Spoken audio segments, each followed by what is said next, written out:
You, my friend, have been robbed, and you may not even know it. My dear friends, you have had something precious taken from you. Listen, it's not your fault. In fact, this theft has been happening in slow motion for a couple thousand years. It began when the young church settled into worship that became dependent on the clergy, taking it out of the hands of God's people where it belongs. The results are on display every Sunday. We use the word service to describe our worship. Service, as in somebody provides it and somebody else receives it. And in turn, we've become consumers, shopping for the music and the depth of preaching and all the other things that suit our preferences.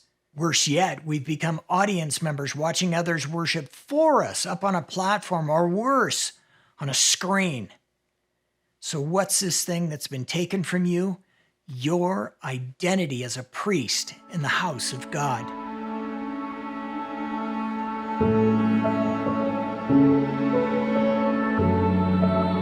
Worship begins with your identity. Not who you think you are, but who God says you are. The Bible spends a lot of time spelling out your identity for you. You are a child of God and friends with God. You're called more than conquerors, chosen and dearly loved of God. As the redeemed, your passport says, citizen of heaven. You are saints. You are a holy nation.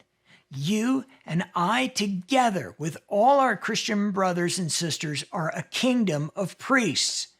Remember, these names are not of our device or ego. The Bible says this is how God sees us. And because he sees us in these ways, we know how much he values us. Each of these identities tells us another thing as well, and that is how we can serve our King. And this raises one identity to the top. All believers are priests of the Most High God. Peter emphasizes this identity twice in the second chapter of his first letter. He spells out your priestly identity first by saying that you, beloved, are like living stones being built into a spiritual house. And why are you built up like this? To be a royal priesthood that offers spiritual sacrifices that are pleasing to God. Notice when you read this that Peter is speaking collectively, because our identity is both individual and corporate, priests and a priesthood. And just to make sure that we get it, he repeats this identity again further down the page, saying that Christians comprise a chosen race, a royal priesthood, a people for God's treasured possession. And again, why does God see us this way? So that we can proclaim the exceptional nature of the one who called us from darkness and into the light. This isn't an original thought for Peter. He saw the church as continuing Israel's priestly calling. God creates the priesthood in Exodus 19. When we think of the priesthood in Israel, of course, the first thing that usually comes to mind is the tribe of Levi and their being set aside for service. But read carefully. God calls all of Israel, that is, all of God's people, every person in every tribe, to be, look, a nation of priests.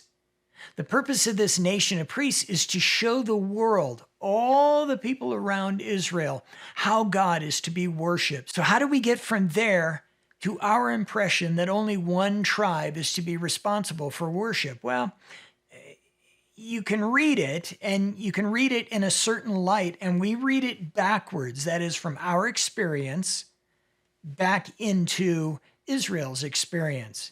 It comes about in the failure of Israel at Sinai when they turn in, let's call it impatience, to worship the golden calf. You can read the whole violent, bloody incident in Exodus 32. Moses is beside himself, and so he calls out for Israelites who are on God's side to go with him to correct this deadly situation. The only people to respond to his cry for help is the tribe of Levi. Because they honored God more than the temptations of their culture, God devotes them, out of all the tribes, to to his holiness and to the care of the tabernacle. As soon as this separation of roles comes into being, the separation of you from your priestly responsibilities began.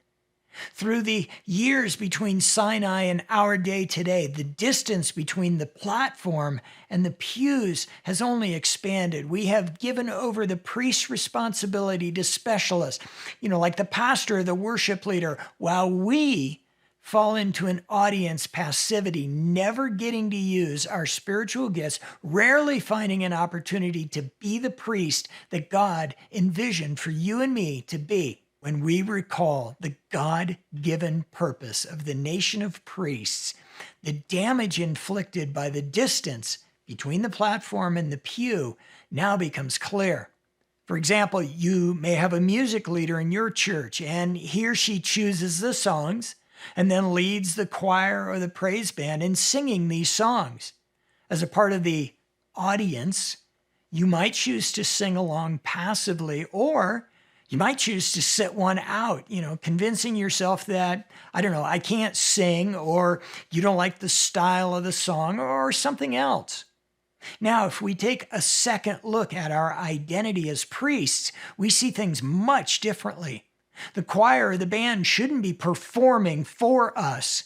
They should be offering accompaniment for us as worshipers. The musicians are there to facilitate our praise of God, not to be the ones who offer that praise on our behalf. And regarding the passivity of preferences, well, nowhere does the Bible demand that you sing in perfect harmony or that every song be in a certain style that you like. Contrary to that idea, the nation of priests is to offer the very best of their hearts in proclaiming the greatness of our God.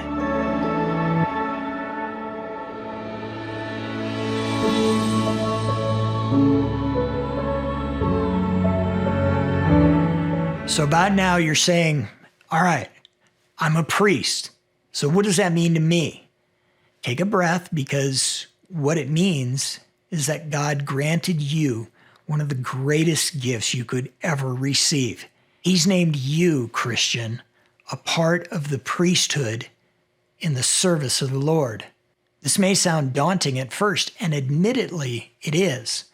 But as you explore the job description, you're going to find several familiar things.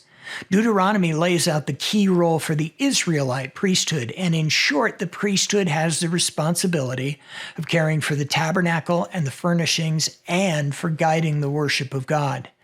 Central to the tabernacle, and then later on the temple, is the Ark of the Covenant. This furniture represented the authority, the power, and the presence of God among his people.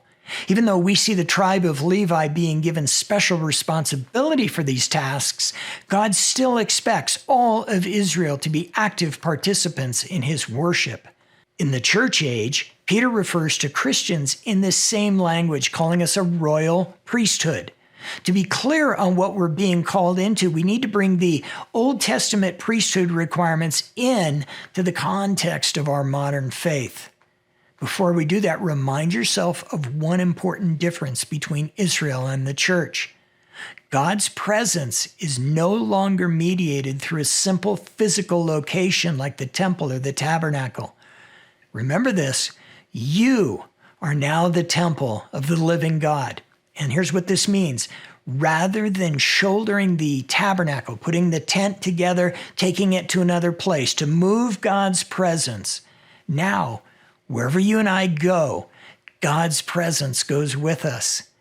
Now, take this and go one step further. You, a bearer of the image of God and the Spirit of Christ, you don't need to set up a tent for God to meet with people. There you are, there he is. The Apostle Paul frames this as an ambassadorship for Christ. The ambassador of a king or a country stands as a representative with the full authority of the one he or she represents. Peter declares the second purpose of the church's priesthood as declaring the praises of him who called you out of darkness and into his wonderful light. As it says in Deuteronomy, you are to stand before the Lord and minister. You and I are to be the chief worshipers of God. Get that? Not the worship leader, not the praise band, not the choir. You and me. We are to be the chief worshipers of God. To get an impression of the importance of the royal priesthood, consider how an entire church built of living stones might affect the world as every one of us, using our gifts together, offered spiritual sacrifices in his name. Friends, picture your church family surrounding you in your sanctuary and imagine the spiritual fire that would ignite if all of you took hold of this biblical picture of priest worshipers. Picture this, each of you using your gifts, ministering to God, acting as his ambassadors to those around you. The worship would have such an intensity you could feel it.